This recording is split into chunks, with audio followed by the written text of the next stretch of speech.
Hello, everyone. It is Misha Green, DC editor. I am really excited to be speaking with Sean Jones and Brinae Ali, who are amazing creators, awesome parents, which I got to see in my Instagram stalking today.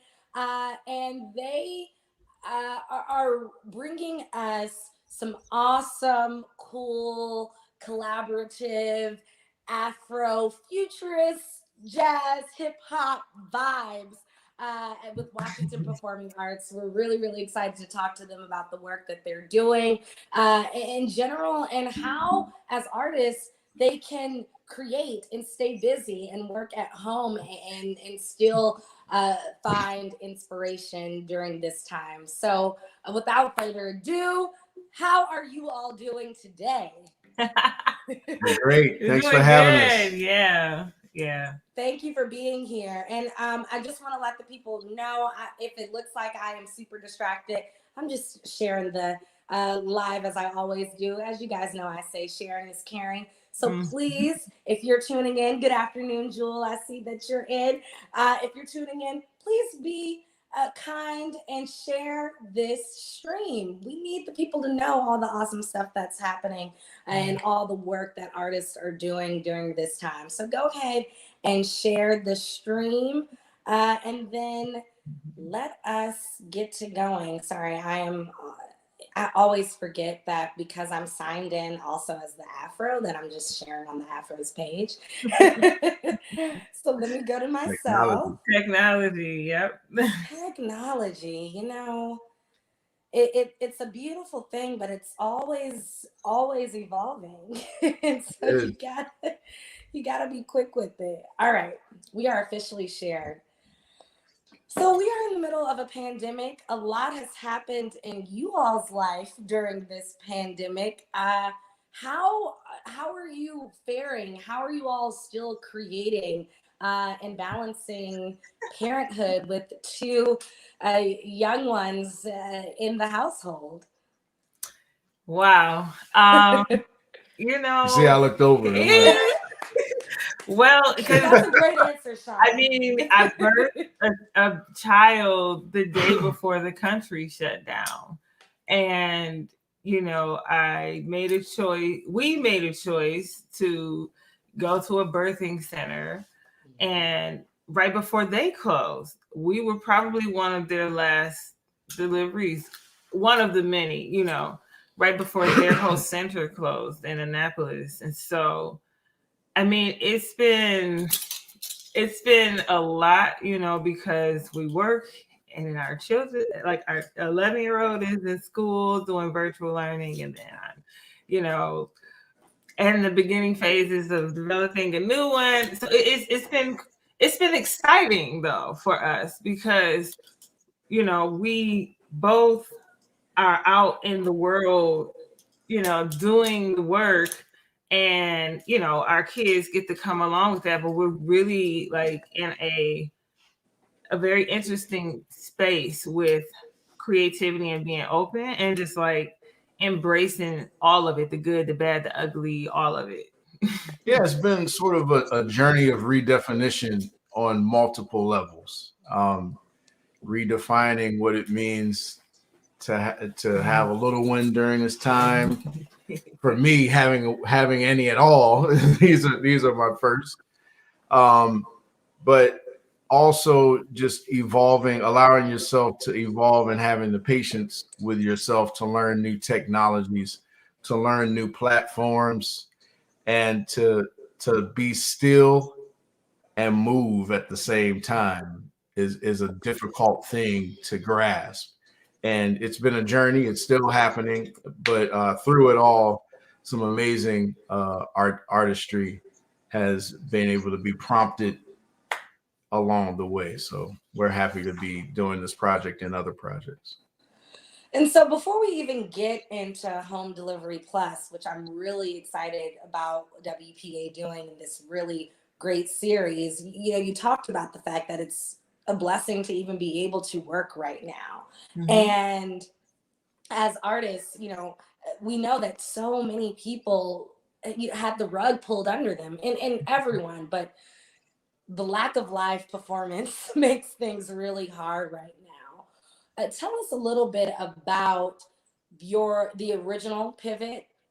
First of all, pivoting to new mommyhood for Brinae, and new parenthood for the both of you guys, on top of pivoting as artists, and now being able to find the ability to perform in the virtual platform, and what that has been like. I know that was a little loaded. No, because literally we started getting into that like 5 weeks after Phoebe was born. I was on my feet. What? I was Is that even allowed? Like, I don't know things about mommying, but maybe it was about 5 to 6 weeks. I was up. We had a live stream, performance that we said we would do, and I wanted to do it. I was like, I need to. I feel like I'll be okay, and we played it by ear. For those of you that are watching, I did not force this. I did not in any way, shape, or form try to influence her to go one way or the other. I was ready to cancel.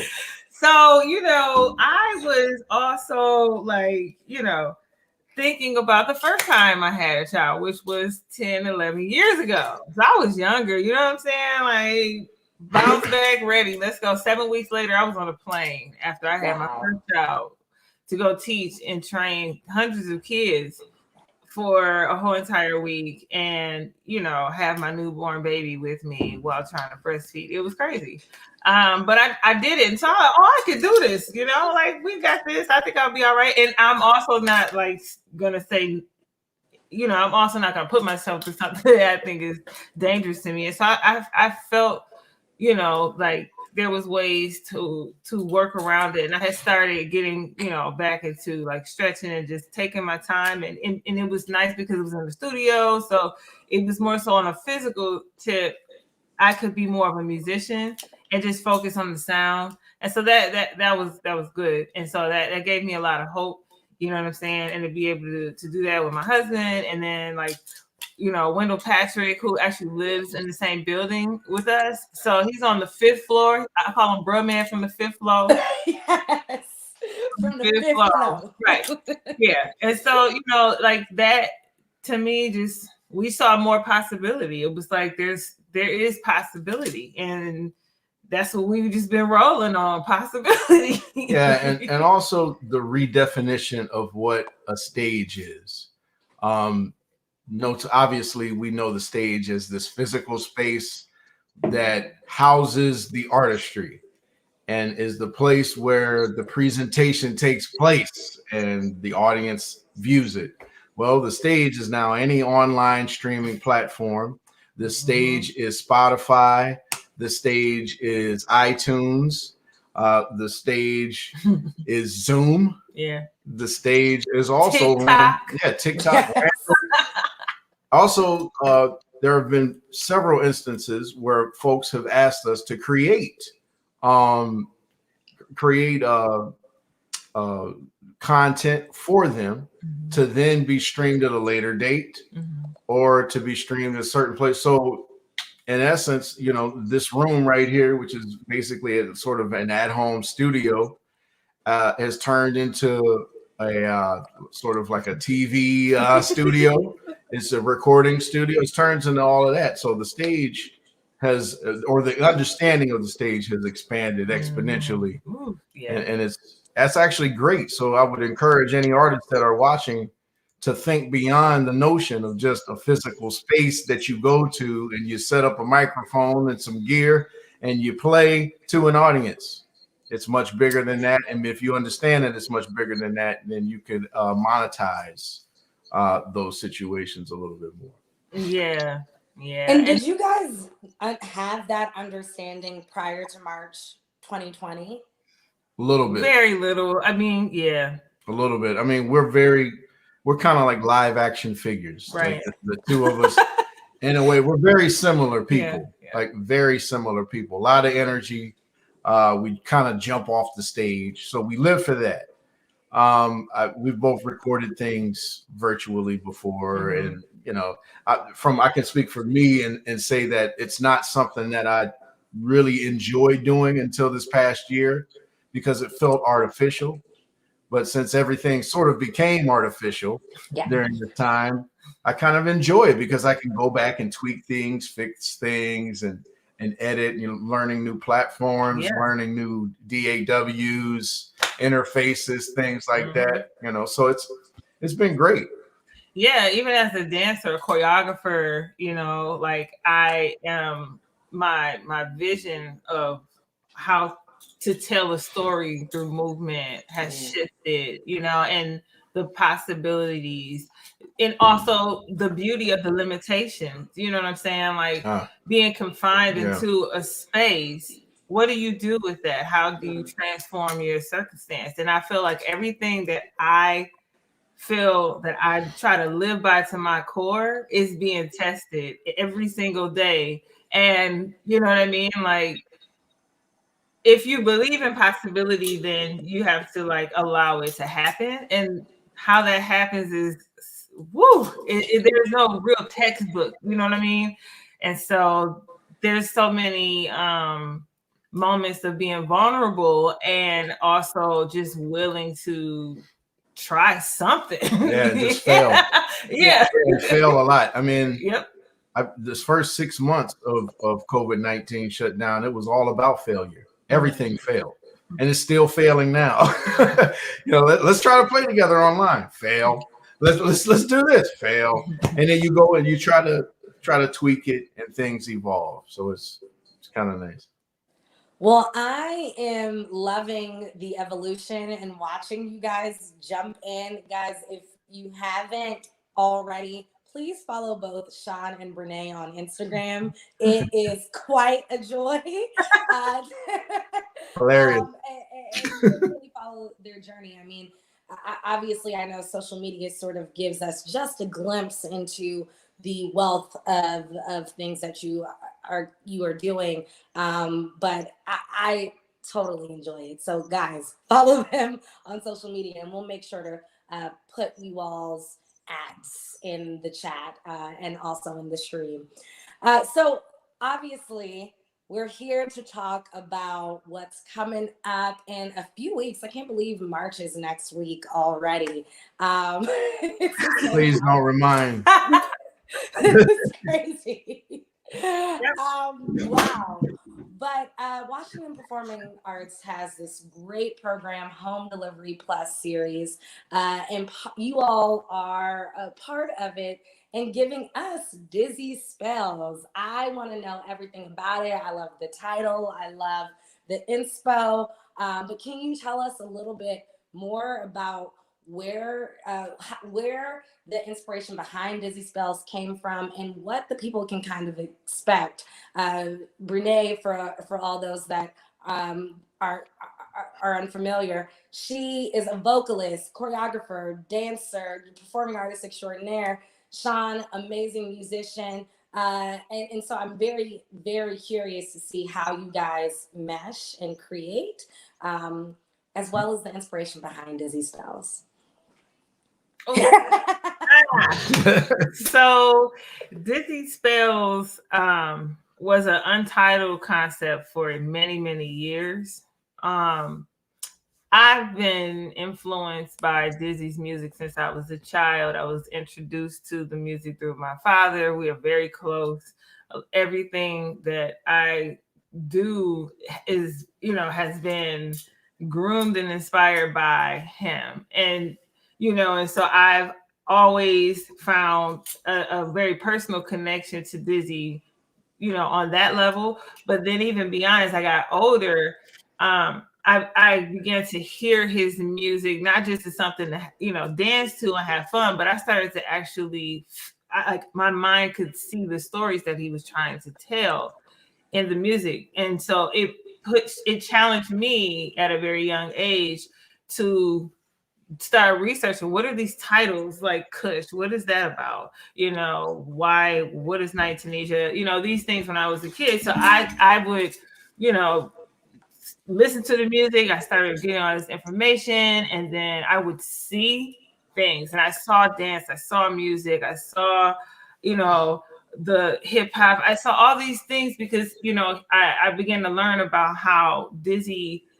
was, you know, doing, always innovating. He was always like a pioneer, or and then reaching back and showing the young people coming on their level, but like, let me show you how to do it this way. You know, his sound may have transformed from, you know, the organic to the electronic sound sometimes. Like, he was doing so many things, and I was very influenced and inspired by that. And it gave my sense of imagination on what I could do, even as a tap dancer, you know, like what can I do with that? So I sat with that for many, many years.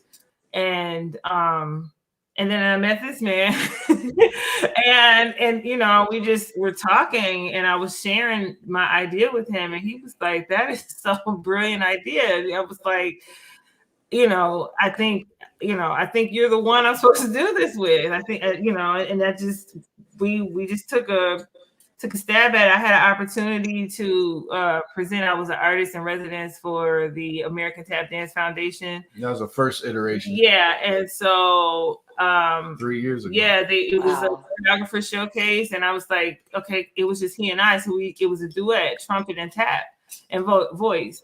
And so, you know, I had about 8 minutes, and we started like, okay, we'll just build. We really started from scratch, sketching, just us two, and kind of building the concepts along the way.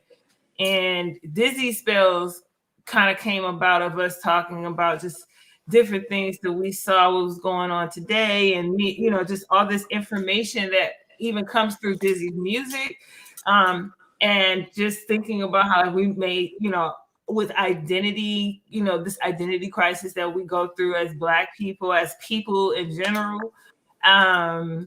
You know, it's like we're under this spell. So it's like Dizzy, and then we just like Dizzy Spells. And we're under like this spell. So it kind of has, you know, it's a play on words, you know, and looking at Dizzy Gillespie as like this spirit guide, you know, ancestor that kind of helped us along our journey and figuring out our path of healing from trauma. I mean, we've been through so much as a people, and still go through so much, especially right now during this pandemic. Yeah. There's a lot of triggers happening over and over and over again. And what do we do with that? And then thinking about what he went through and how he still persevered and went on to be awesome. Like, that's hope for me. Yeah. Yeah. Yeah. And for me, it's it's very interesting. Brinae, you kind of come from it from a very holistic spiritual standpoint in your introduction to Dizzy Gillespie. For me, it was all about the trumpet from the beginning, and it started in high school, and Dizzy's music was introduced me in an academic setting first. So it was all about virtuosity, all about learning the instrument, things like that. Now, the interesting thing is that I always in my mind kind of had Dizzy on the shelf. Dizzy was always on the shelf. It was like, that's a little untouchable, because it's Dizzy Gillespie. Whereas Miles Davis's music, Freddie Hubbard's music, Wynton Marsalis, the list goes on, those were more accessible to me at the time, because I could sort of understand what they were doing, and people were really kind of playing towards that lens. But nobody ever copied Dizzy, and it wasn't a thing. And so I just put Dizzy up on the shelf. I revisited Dizzy's music around 2010 when I became the artistic director of the Cleveland Jazz Orchestra, and they asked me to put together a Dizzy Gillespie concert. And I thought to myself, I'm not going to do Dizzy's typical stuff like Night in Tunisia, and everybody knows that stuff. Let me dive into some of his works that were a little less known, like the Afro-Latin Jazz Suite and Afro-Cuban Moods. And I started to realize, like, wow, this cat really did a lot of different things. And I looked at his leadership over time and the fact that he really became an ambassador for the music. And I said, wow, that influenced me in terms of leadership. And then we meet, and it's kind of like full circle. And I had to take Dizzy, who was on the shelf, and put him right in front of me and figure out what that means for me personally in my life right now as a trumpet player, as an educator, and as a leader. And it's so appropriate that I'm forced right now to deal with the man that Dizzy Gillespie was, much more than the trumpet player that he was. Yeah. And I was just about to say that it's so interesting because you guys are sort of going beyond the music into the man. And it is, one of those things where you see the whole artist, but then also sort of the reflection of that time and how he was creating in that time, and all that he went through, as you talked about before. And we're going through so much to this day. Sean and Brinae, both you touched on what you hope audiences sort of can get from it, but can you go a little bit deeper into what audiences might be able to experience and expect from tuning in March 19th and on to Dizzy Spells? Roller coaster ride. Yeah.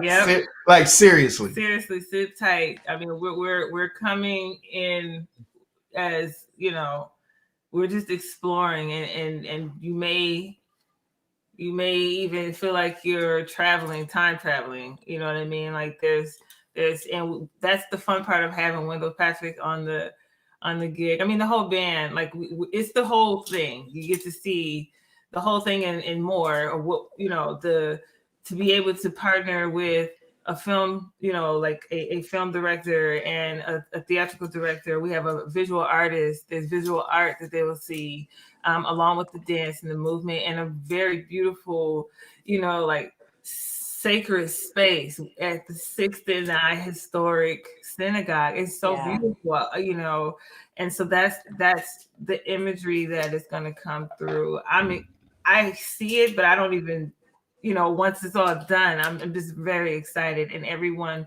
you'll feel the love, the pain, all those things. You're gonna feel it all, and I'm just I'm excited. There's lots of multimedia, like you said. It's stretching me musically to think about the fact that yes, we do need to present Dizzy Gillespie's music, but in the spirit of old bottles with new wine, or old wine, new bottles, however you want to look at it. It's like, how do you take this music that has such a legacy and people know it? How do you spin it and make it current? How do you put sounds on it? Not that it wasn't current in its inception, just how do you spin it to fit the narrative of Dizzy Gillespie as we're looking at it through the space of this hour 10-minute long presentation, and it's going to be ongoing. I mean, this is what you're going to view as one iteration, right, of the work itself, but it will evolve over time. Yeah, I mean, it could be, episode volumes, because that's how his life was. He had so many specific moments, and his music is so, whoa, it's just like, it's enormous, and it's stretching us as composers and creators and choreographers. We're contributing new work to this as well, and so it's been really, it's a nice journey, and we're glad that you guys are ready to come on board. We are ready to buckle up on that roller coaster. We're about to get on the mothership. Hop on the mothership for sure. So you all have performed in some of the most amazing spaces artists would want to perform in, particularly with your background and in particular fields. I mean, Sean, I lived, so I went to Fordham at Lincoln Center. And so I would just like walk past jazz at Lincoln Center all the time and be like, if only I could perform there. So just amazing stuff. But I'm interested in how performing at 6th and I, and knowing that you were performing in this historic location, influenced and helped sort of the decision and crafting of this iteration of Dizzy Spells. Well, for me, it forces me to take a step back, literally take a step back. when you mention places like Jazz and Lincoln Center, any hall throughout the world that we've played, it's sort of, I mean, there's a certain reverence you have for these halls, but in essence, it's the performance. You do the gig and the audience is there. Really, for us, the audience is going to be the venue itself. It's going to be the spiritual context of that synagogue, if you will, that place of worship, if you will. So for us, it's going to be a deeply spiritual engagement and an opportunity to sort of connect to the otherness that we're exploring without feeling that we have to, in a way, cater to the feelings of the audience in the moment. Because whenever there's an audience, you automatically, or at least for people like us, we feel that we want to make them feel good. We want to give them something, but it's going to be deeply personal for us in that, again, the venue is the audience, and it's going to be a vibe from that. So that's at least from my perspective how it feels. Yeah, this is a very unique opportunity. When we met, we had several meetings, and they kind of were like, "What's your dream? Like, what do you dream to do with this project?" Because it's always introduced as a work in progress, which is great because a lot of times people are like, well, how can I support, And I'm like, yeah, so let's collaborate. And we kind of just said, well, we want to have a director. We want to do da. And then they found some money and was like, okay, boom, and brought people to the table. So I'm excited about working with Eric Richardson, who's, does their media. I could, already like the way how we're all focusing. It's like, you get to see other artists come through and shine. And I love that. And so in crafting the way, the format on things that we can do and the possibilities in space, it really, it really allowed me to make this a very specific situation, not specific, but a special moment. This is a special moment in a very special place. And this is, the time to rock out. So, it's awesome. And I mean, did I see this happening? I had no idea. Neither one of us did. I mean, honestly, it's rare that you're afforded the opportunity to dream.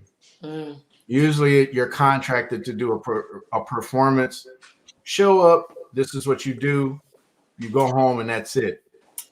Because of COVID-19 and the reevaluation of how we put this out into the world, the team came on and just allowed us to dream.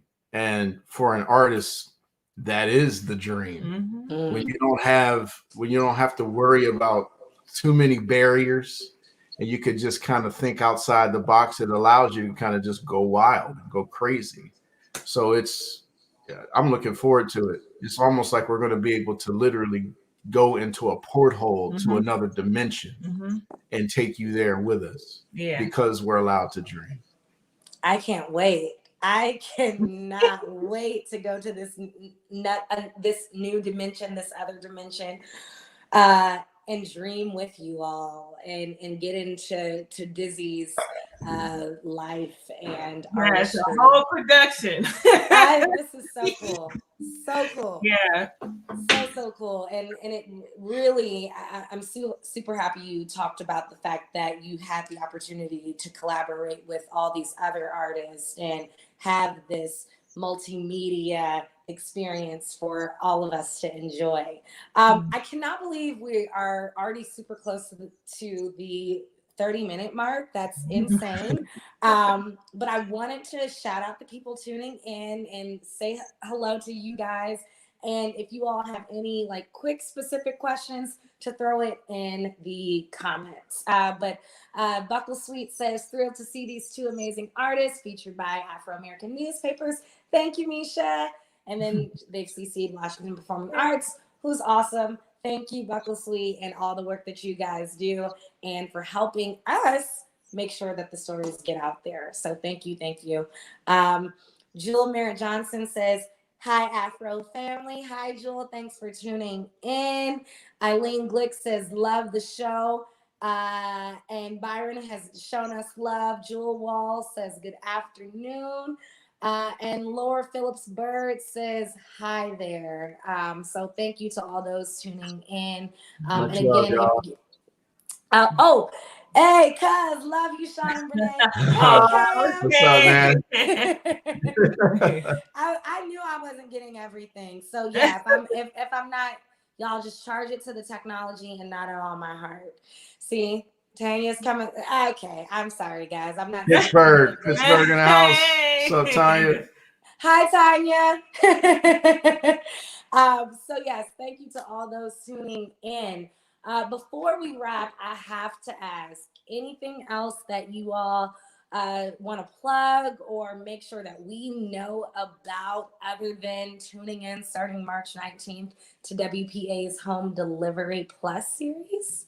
Definitely stay tuned to what WPA is doing, not just with us, but throughout the year. Mm-hmm. I mean, they're doing a fantastic job helping artists to not only continue doing the work, but to allow space for that work to evolve. Mm-hmm. I mean, that's rare. Normally during this time, you get venues that say, well, can you give us content, come up with something, we'll put it out there. And that's great. That's fantastic. But you're rarely afforded the opportunity to work with an organization to take your dream to the next level. So we appreciate what they're doing.